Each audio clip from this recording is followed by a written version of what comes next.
السلام عليكم ورحمة الله وبركاته. بسم الله الرحمن الرحيم. نحمده ونصلي على رسوله الكريم. أما بعد. Brothers and sisters, welcome to our weekly program, Got Questions. We are honored and humbled to actually have these great scholars who join us, alhamdulillah, every week. I'm going to quickly share this on my stream, and hopefully, inshallah, many people can benefit from the presence of these scholars. May Allah subhanahu wa ta'ala accept and reward all of us gathering here, inshallah subhanahu wa ta'ala. Mutsab, assalamu alaikum. How are you? Assalam wa rahmatullahi wa barakatuh. How's everything with you? Alhamdulillah, everything is good. Alhamdulillah. Great. Mutsab, let's get directly to the questions. There were two questions that were left from last week, and we want to make sure that we cover them and then of course we'll move forward. One of the questions that someone had asked was in regards to investing in stocks. Are stocks halal? This was the question. Are stocks halal? This was something that someone had asked. Bismillahirrahmanirrahim. As you know, this question has been addressed, I think 2 or 3 times in previous program. But inshallah, I try to again respond to this question. So the answer to this question is that there are certain conditions. If any stock has these conditions and fulfilling these conditions, then that stock will be halal, and you can buy that stock and you can invest in such kind of stocks. So the first condition is that the main business and the core business of the company whose stocks you are buying should be halal. It should be permissible. If there is some company whose business is not halal and not permissible, then the stock of such kind of company and organization will not be halal, and no one will be allowed to buy or invest in the stock of such kind of company. So the basic thing is that that company's core business should be halal. That's why if some company, for example, is producing alcohol or musical instruments, or pork, such kind of products, so the stock of such company will not be halal, and no one will be allowed to invest in such kind of stock. The second condition is that if the core business of company is halal, then we will look at the financial sides of this company, because you know every organization and company, they at one hand they get financing from financial institutions, and at the other they invest their cash in some avenues. So this company should not have interest-based financing more than 30% of its capital, what is called, Mufti Sahab, inshallah, explain it more. And the same way, if it has invested in some interest-based avenues or in interest activities, then this kind of investment should not be more than 30% of its all capital. So, and the fourth condition is that the earning of, if it has made some investment in this kind of activities, I mean interest based activities, then the earning of this company should not be, the earning from these avenues should not be more than 5% of all income of this company. And the fifth condition is that there should not be short selling in buyings and options and this kind of activities which are not allowed by Sharia. So these are some basic conditions. If some stock has these conditions, then it will be allowed to invest in these stocks. Jazakallah Musab, thank you so much for your input, and it's always alhamdulillah helpful for all of us to actually get it directly from the scholars. Sister asks a question, and she says, Assalamu alaikum, this is a question from my 9-year-old daughter. What is the female version of mufti, and how do you become one? Jazakallah khairan, right? So superheroes and men and women. Any of the respective scholars can definitely mention to us, inshallah, of some of the things which relates to a mufti. Mufti Masab, do you want to touch? Mufti Umar Saab? You teach the girls, right? SubhanAllah. So Mufti Muasab, Alhamdulillah, he teaches an institution where they have a girls' institution to become a scholar.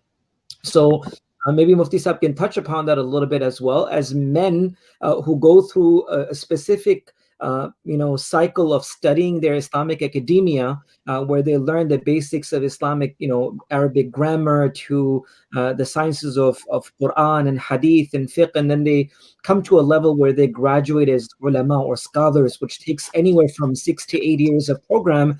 And then once they are done, then they have to invest another 2 to 3 years intensively working on writing answers to questions that people bring forth with resources. And that's what a mufti becomes, that you work underneath a guidance of a reputable, well-established institutions and scholars, just like you do your MPhils, you do your PhDs, you find teachers, you find mentors, you write your thesis. So it's a rigorous process from 8 to 10 years. And a woman scholar is known as a muftiya, and if you go back in the Islamic, sciences or Islamic history, one of the earliest female scholars actually was al-Mu'mineen Aisha radiallahu anha, the mother of the believers. A large portion of the life of the Prophet ﷺ is preserved from the life of our mother, al-Mu'mineen Aisha radiallahu anha. More than 2,000 ahadith that has been preserved from her beautiful life herself, right? So Mufti Sab, would you like to touch a little bit, Mufti Wasab? I know that, alhamdulillah, you have the honor of teaching as well. So just as men, alhamdulillah, go through the process of learning, female have the opportunity of learning their religion and deen as well. It's very important that our sisters study as well. At times, for example, a sister may find it difficult to relate to us, or we may find it difficult to relate to them because there are issues that are specific to the female gender. And at times, when they have someone that they can relate to, they can understand the issue better. They can understand their deen better in that manner as well. And then when a female becomes, or a sister becomes an alima or a muftiya, then that affects the society also. That Islamic upbringing is not specific, or that Islamic education is not specific to men, but it's for women as well. Sayyidah Aisha radiallahu anha, as you've mentioned, was the greatest alim of the time, of ever that could ever come about. And after that also, we find in our chains of transmissions, there were female scholars, alimas, muhaddithas, who learned the deen of Allah subhanahu wa ta'ala, and they spread it forth.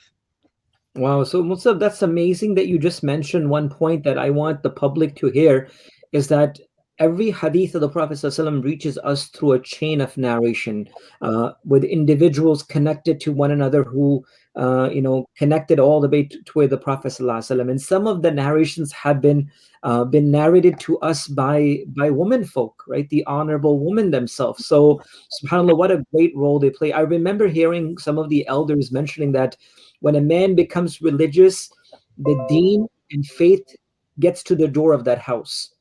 When a woman becomes religious, the deen enters that house, right? It's a part of that house now, because Allah has given this to a mother, that she can relate to her children so much, and aspect of tarbiyah. Of course, it's both for men and women, but subhanAllah, jazakallah that you mentioned. So currently the program that you teach, how long is a process for a woman or a sister to become a scholar, an alim, and then how long does it take for them?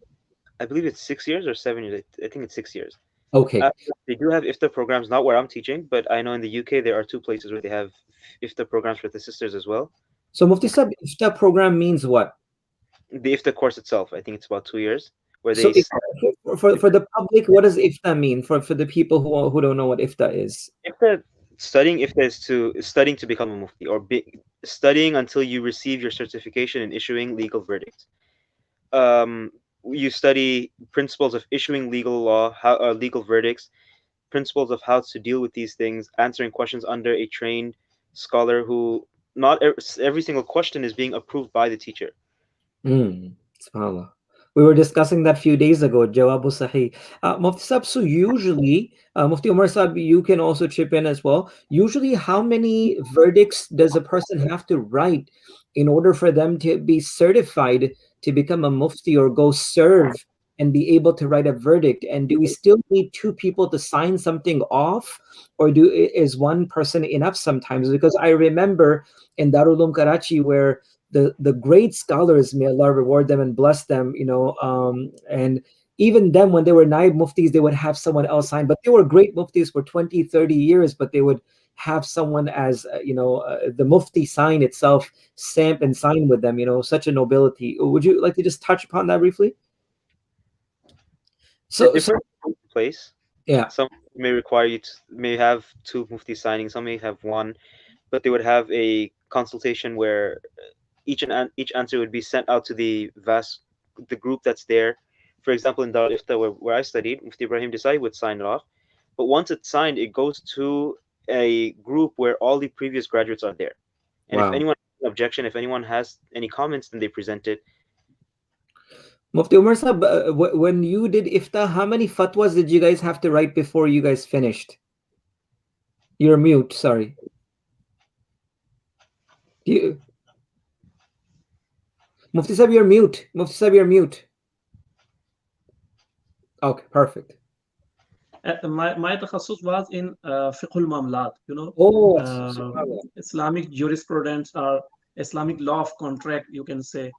So we were required to write at least 100 fatwa regarding business, finance, and this field. So specific at least field. 100 fatwa regarding business, finance, and at least we have one our magazine Sharia and Business. So we were required to get at least our 16 articles published in that magazine or in any other magazine equal to that magazine. That's and thirdly, amazing.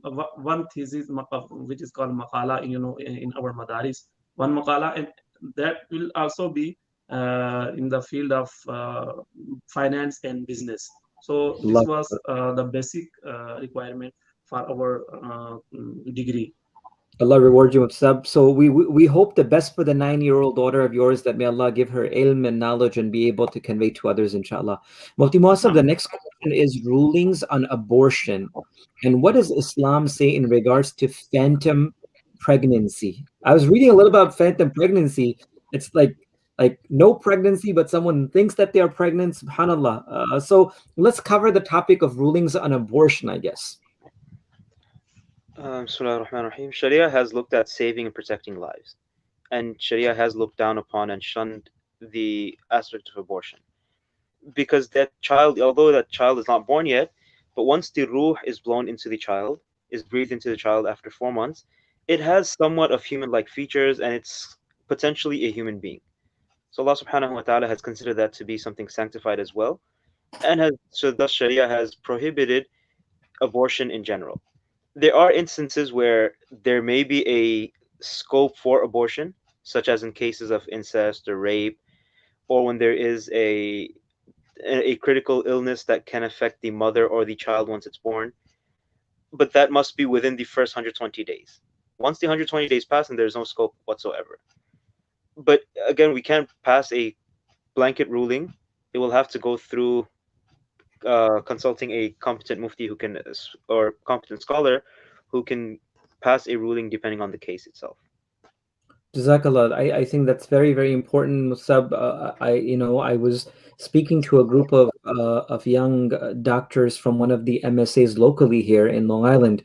There were about 26, 27 of them, and we had a small topic on bioethics in Islam.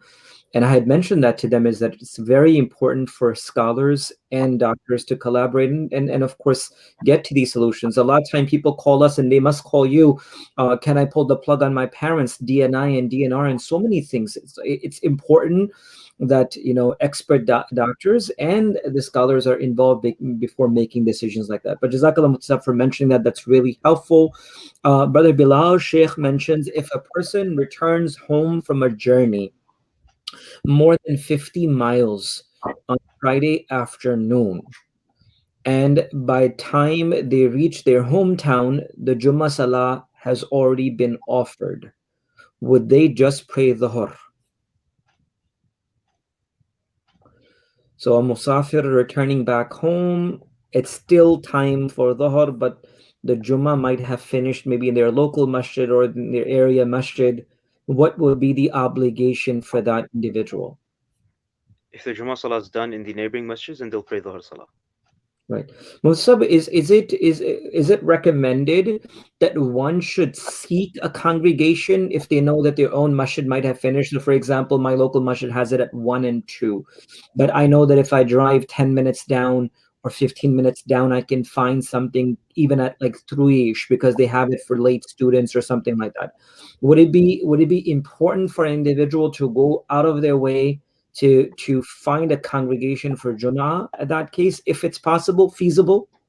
If it's feasible, then they should. Then it'll be very rewarding, and it's commendable for them to do that. Sure. And if a person misses it completely, it's not that they're going to be able to hold their Jummah Salah at home. They'll just make their regular Salah, right? Correct. All right. Jazakallah khair. Sister Rabia Abdul asks, and she says, when making wudu at home, is it necessary to wash my feet considering I am in the house and sometimes just showered? So I think the question may be double fold. Um, Meaning the house is clean, the house is clean, they haven't walked upon filth. I think that's one of it. And the second is that if they have showered, do they need to wash their feet? When making wudu, it'll be necessary to wash the feet. If she performed ghusl just recently and she has not if she has not done anything which breaks the ghusl or the wudu, then that ghusl is sufficient. She doesn't need to make wudu again. But in the event that she did break her wudu and she's performing wudu now, then she will have to wash the feet, irrespective of how clean the house may be. Mutzab, a lot of time this question remains in the minds of people is that if you have taken a ghusl, you have showered and you have washed your body thoroughly, but a lot of people feel that they still have to make wudu. So if a person has made or showered completely, do they need to make wudu or not? Or No. is it recommended to make wudu beforehand, which was the sunnah aspect of it? What should be the process of individual at home when they're taking care of themselves like that? Once they make the ghusl, there's no need to make the wudu. And at times, if no ibadah was done with that ghusl, then making wudu would even be considered wasteful because purity was already attained. When making ghusl in the sunnah is that first you make wudu, besides washing the feet, and then you go on with the process of ghusl. So for the recommended way of people who shower at home is that first they would relieve themselves, cleanse themselves. When they're beginning their shower, they should perform their wudu and leaving out the feet, and they would wash themselves and of course shower themselves. And once that's complete, their wudu will be part of the shower that they have just taken, right? And what are the three farais, right, with regards to gargling of the water, putting the water in the soft part of the nose, and making sure our entire body is filled with water, and not even a single hair remains dry, are amongst the obligations that must be fulfilled when we are coming out of an impurity, a major impurity, right? What's up? Yes. Jazakallah khair. Next question is, Mufti Saab, my question is personally, I do good deeds, pray sometimes. I feel if I don't give Islam message like Tabligh Islam to non-Muslim, maybe Day of Judgment, Allah asks me why you not give Tabligh to non-Muslim or those Muslims who are not practicing on deen. So what can I do about this? I don't think I understood the question properly. You've mentioned, you've identified the problem that's there. So the solution would be to work towards it. Try your best to start giving the dawah. You don't necessarily have to join the one specific organization or effort, but you can start small with effort locally amongst your family, amongst your friends, and then you can increase on with others. Muqtasab, with regards to us as Muslims living in the West, isn't our akhlaq, our manners, our dealings, our mamalat a huge part of our dawah as well, right? As Muslims, if we are dealing with individuals, with people, a lot of time, brothers and sisters, I feel, Muqtasab, this is my own personal thought, is that for many of us, the four walls of the masjid is deen for us. As soon as we leave, we don't care about deen anymore, right? It's just whatever I want to do. I can do my tijarat as the way I want. I can meet my neighbors, whatever I want. Meaning, for a Muslim, every part of your life is deen. That's your religion itself. So your akhlaq and your mannerism is your dawah, is your invitation, right? And in any capacity, you can have someone do good, right? If it may not be words, but sometimes it's your actions which can really change the lives of others.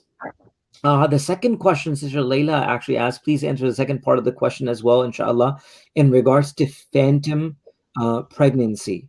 Mufti Muhammad, do you want to touch upon phantom pregnancy? I was reading something about phantom pregnancy.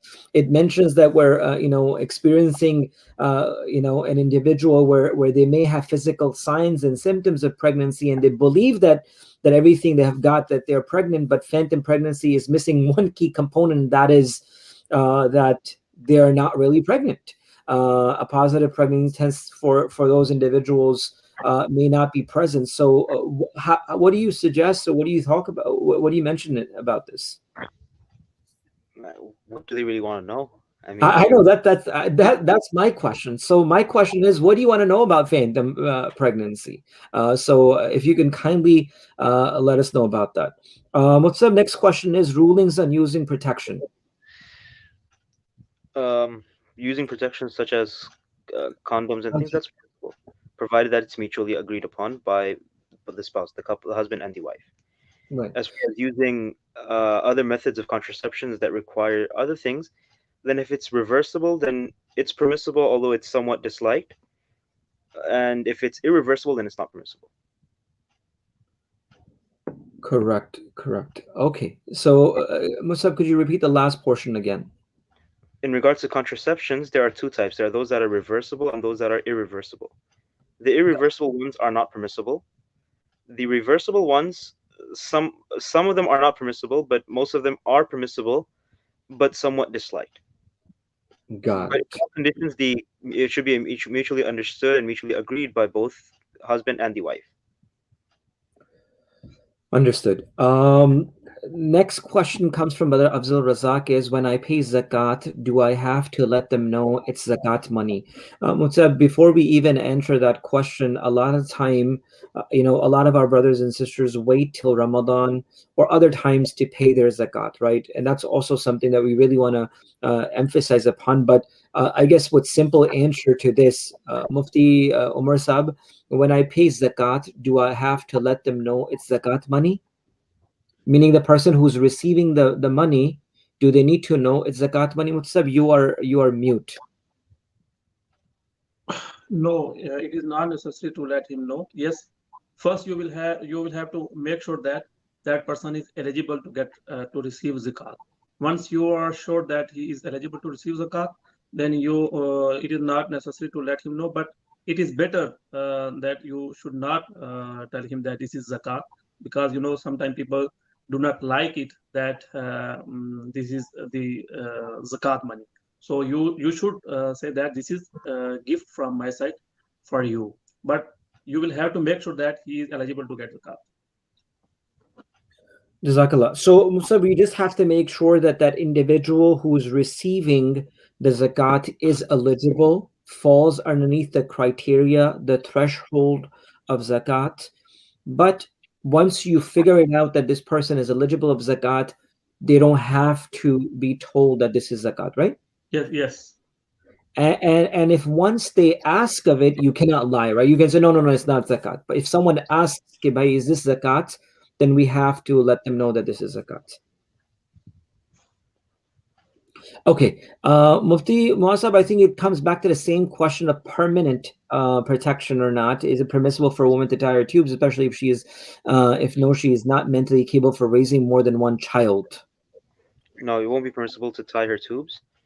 She may opt for reversible ones, but not tie her tubes or go for irreversible methods. Got it. Assalamu alaikum, Mufti Abdullah Sahab. How are you? Walaikum salam. Alhamdulillah. Sorry for being late today. No, that's perfectly for joining us. Another question that came in now is, Assalamu alaikum. I left a Muslim brother to manage my business back home. I paid him weekly. He suddenly closed my business and opened a business similar to my business, capitalizing on my customers. How should I handle this matter? Mufti Umar Sahab, what do you think that should be done? This is Fiqhul Mamalat straight from Pakistan. You must receive a lot of questions like these, right? So a brother from here had a business. He was paying someone weekly for his work. He was making sure that this person is working. The work started doing good. The brother who was working closed down this person's business, opened up his own business, the same thing, and took all the customers and started doing whatever he had to. How do you deal with situations like these? So when this guy starts the business and took that person as an employee, if during that time that person was doing honestly and he did not make anything wrong, for example, he did not ask to the customer that I am gonna open my business and at that time you come to my business. If he did not do anything wrong at that time, and once he left this business and after that if he opened another business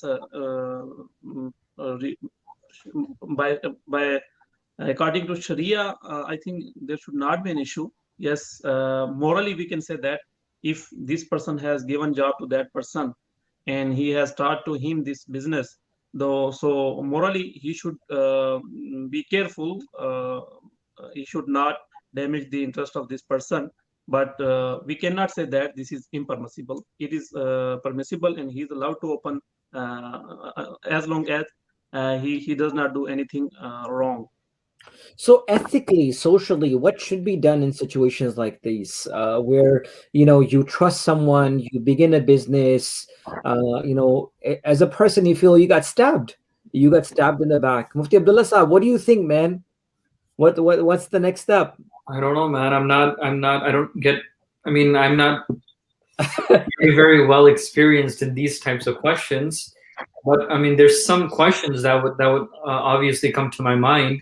The question is, why did the employee suddenly leave the business? Was the business going in deficit? Was he losing money? What was the situation? Well, I mean, if the company was already going in deficit and the employee was doing the best he can, then I mean, I don't see a problem with the situation. But if the business was doing well and the employee just decided to shut it down, then that's a problem. So what's the concept in Islamic tijara or business with conflict of interest, right? Does Islam pay attention to conflict of interest? So, for example, I'm doing business with you and we're selling socks, right? Whatever it is. And now I can't just open up my own company on the site, start selling socks too, because I already have something with you. Is there something like that in Islamic ethics and business? No, I mean, you can open whatever business you want, whether it's competition. I know you wanted to say something. Sorry, Mufti Abdullah Saab. Okay. Mufti Umar Saab, you wanted to say something? Yes, I want to say that Islam does not encourage monopoly, right? Islam encourages to have a environment of competition because if you and me, we have some same kind of business in same place, so the public will get benefit from our competition. So originally Islam does not stop from this kind of competition. But as Mufti Abdullah Saab mentioned that if this person who is employee, if he damages the business while he is employee of that person and he is doing something wrong, then obviously it will not be allowed. But I feel that a lot of our people, when it comes to making money, making business, they're ready to rush in. But when they get a loss, then they're like, oh, why did it happen? I think it's very important for our brothers and sisters, when they get inside businesses, have legal contracts, write the things down, right? That's why it's so important for us to consult with the scholars, the experts, the people who are known in the field, so that you really don't get lost. One of the biggest ayat of the Quran itself deals with the mamalat, right, Mufti Umar Saab? Like one of the biggest ayats. Yes, another thing, Mufti Saab, I would like to add that if, for example, if you have a business in market, and if I am your employee and then I want to open my own business, you should not be worried about it, because Allah subhanahu wa ta'ala is one who gives risk to me and you as well. So if someone else is opening the same business in the same market, he will take inshallah his own share. Allah subhanahu wa ta'ala will give you and give him as well. So we should not be worried about it. what I really take back from all of this is that it's very, very important that we people who do business, tijarat, whatever transactions, have involvement with your scholars, have involvement with ulama, people who can guide you and at least give you some sort of guidance. In the beginning, it may seem everything is very clean, very clear. You're making profit, you're making business. Please make sure that you have things right documented, know what is the next step, and I think it's always helpful.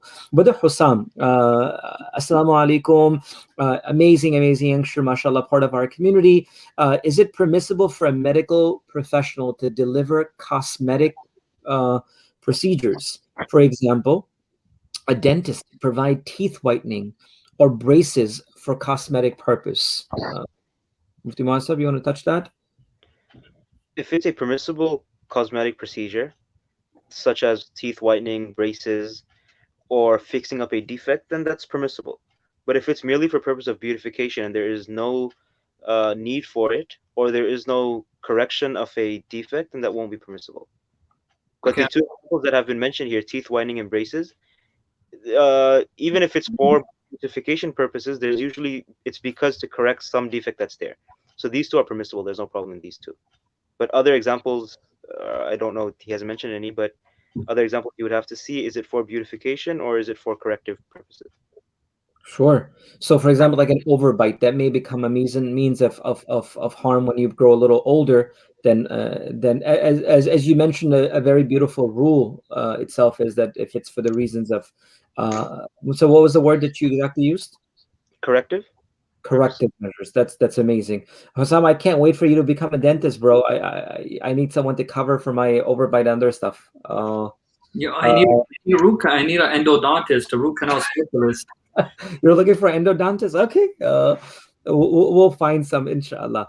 How do you calculate zakat on small business?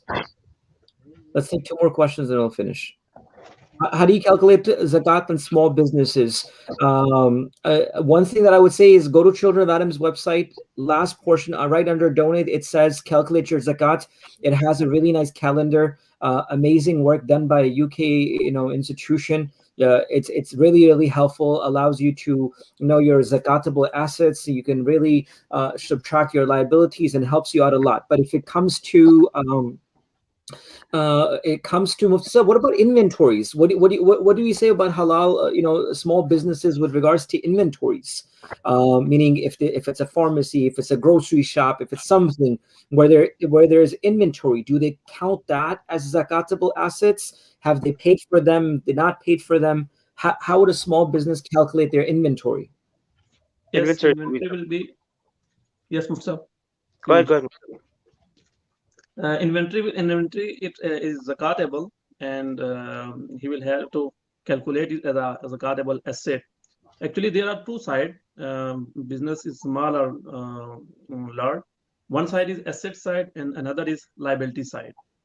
In asset side, cash, inventory, receivable, these things will be added, and the other side, liability, for example, you have to give loan back to someone, or you have to pay for some inventory you bought on time, on deferred payment.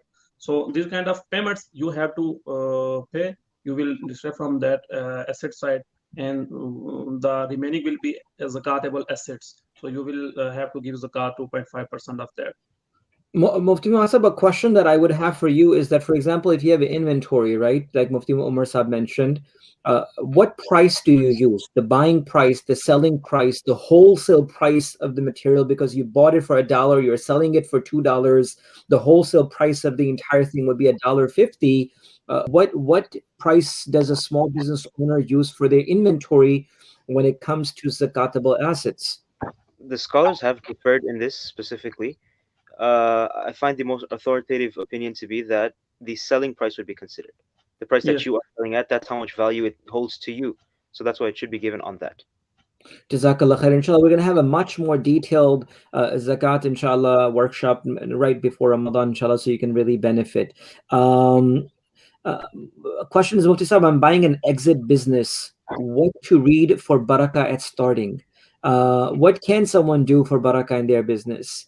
I remember one thing, and before anyone else can share, I remember Junaid Jamshed rahmatullah alayhi, he mentioned that when he started the business of his clothing work, he asked Hazrat Mufti Taqi Sahab Damat Barakatuhum, Hazrat, I'm starting a business, I'm starting a work. How can I have barakah and blessings in this?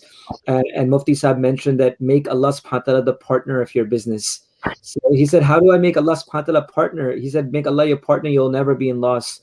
So he said, how do I make Allah subhanahu wa ta'ala partner? He said, fix a certain portion of your revenues or benefit for the sake of Allah subhanahu wa ta'ala, for the work of Allah subhanahu wa ta'ala. Not just the zakat, that's mandatory, but make a portion of your work for the sake of Allah subhanahu wa ta'ala. And just say that, Ya Allah, this is for your khazain, this is for your treasure, this is for your work. And when you make Allah subhanahu wa ta'ala your partner, inshallah, there will never be a loss. That's what I would suggest, inshallah. Anyone else? The second thing is that you make sure that your business will be 100% Sharia compliant. You will not do anything which is not allowed by Sharia, And thirdly, you must have an intention that with this business, you will make sure that this business will help you to follow the teaching of Allah subhanahu wa ta'ala, the saying of the Holy Prophet sallallahu alaihi wasallam. Your intention should be to serve the community, to serve the humanity. And inshallah, you will earn the profit as well. But with this intention, when you will do your business, inshallah, your business will be worship, and Allah subhanahu wa ta'ala will put barakah in your business. Allah reward you. Allah bless you. Mutsab, one thing that I wanted to mention to our brothers and sisters who might be looking into their businesses and they would want their businesses to know if it's Sharia compliant or not. Alhamdulillah, with the expertise of Mufti Muasa, Mufti Umar Sahab that are present with us in this particular field, we're able to help you out through this platform, inshallah. If you need to have certification of Sharia compliance in your businesses, with a panel of scholars, Mufti Umar Sahab, you must do this. The hundreds of companies in overseas as well. You can look into the flows of companies, and if any company would like to have a compliance certificate, knowing that if it's Sharia compliant, if the workers, if the people, if all aspects of your organization needs any sort of compliance in Islam, please feel free to reach out to us, and we'll be able to guide through certain individuals. Hussam, you said haha, inshallah soon. Can't wait for it. May Allah give you success and everyone else who's pursuing. Someone asked my four Mufti Sahab, thank you for giving us time. If I give you a food dawat, would you accept my dawah? Accept my dawat? Mufti Abdullah Sahab. For this, the stamp goes to Mufti Abdullah Sahab. He holds the stamp of all the food fatwas. Yo, don't. He's our halal guide. No, I'm not, man. Astaghfirullah. We would love to, and may Allah reward you, may Allah bless you, inshallah, and may Allah subhanahu wa ta'ala increase for you, even with your intention of providing, right? Just the intention of having that is something that is blessed, inshallah. May Allah reward you and bless you. There's another question, we'll take it next week, inshallah. There are two questions that inshallah we'll take it next week because we're already about 40 minutes above. Do you guys want to take those questions now or to next time? Mufti Muasa? Whatever, I'm fine. Assalamu alaikum warahmatullahi wabarakatuh. Have a printing business. Can I print shirts for church or other organizations which are not compliant? So just to introduce this shirt right here, this is printed by Sister Maryam. Thank you so much. You do amazing work for all the Muslim organizations. She helps out every institution. So she has an amazing work. All her mashallah, family, they have been so generous to all the Muslim communities and helping, even with the MDQ school and other stuff. And mashallah, there is a lot of consciousness of their deen, and that's the most important part. So Musa, where do we stand here? Assalamu alaikum. I have a printing business. Can I print shirts for churches or other organizations which are not compliant? If the printing has something to do specifically with the church, for example, a church logo or the dawah of the Christians, or something that's un-Islamic, then it will not be permissible. But if it's something, for example, a charity organization, or the church has a charity sector, and that's what they're printing on, then that would be fine, provided that there's no crosses or anything that is contrary to the Islamic teachings. Jazakallah khair, Musab. Jazakumullah khair. That's amazing. Mufti Umar Sahab, you were going to say something before Mufti Muasa started. Okay, it's okay. Alhamdulillah. Oh man, missed those times. Again, so last question. Assalamu alaikum. Question from my 6-year-old daughter. Why did Allah subhanahu wa ta'ala make shaitan? That's a good one, huh? Mufti Abdullah Sahib, you deal with a lot of kids, man. You have an amazing youth group. I love the youth group at Selden Masjid. You guys do amazing work with so much games and so much connection with youth. May Allah reward you for the great work that Selden Masjid is doing with the youth and give you the strength to even do more work with the youth, inshallah. You guys have a bi-weekly or weekly youth program on? Right now we have bi-weekly, but Bi-weekly youth program. before COVID or when there's no COVID, inshallah, in the future, near future, planning on having it weekly. Okay, so where do we touch upon shaitan with a 6-year-old's mind? Like, That's deep, man. That's deep. I wasn't expecting that.